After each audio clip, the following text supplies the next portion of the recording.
जी जी sir, हिन budget में जेका मूं ॿुधी उन में त मूंखे कोई अमाउंट अहिड़ो कोन मिलियो जेको ख़ासि तौर ते जेके असांजी नौजवान नस्ल आहे उन को लोन ॾिजे। बाक़ी जॉब्स जेके आहिनि उहे जॉब्स जी अनाउंसमेंट कई वई, मिसाल काफ़ी 1500 लेक्चर्स जेके आहिनि उहो कॉलेजिस में अपॉइंट कंदा, या इन हवाले खां ॿ टे ॿिया हुया। ठीकु आहे, असल में जेको मुंहिंजो फोकस जेको आहे उहो आहे एंटरप्रेन्योरशिप यानी सेल्फ एम्प्लॉयमेंट ते, उन ते वधि खां वधि फोकस हुजणु घुरिजे जेको आहे नेशनल गवर्नमेंट जो। उन हवाले खां अलाए छो मूंखे को फिगर नज़र न आई, शायदि हुन ईंदी बि हुजे पर मूंखां नज़र खां कोन गुज़री हुजे।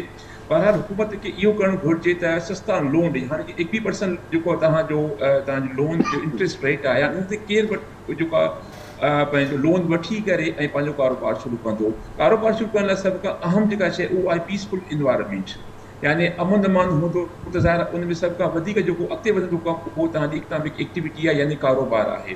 सो इन करे सभु वधि खां वधि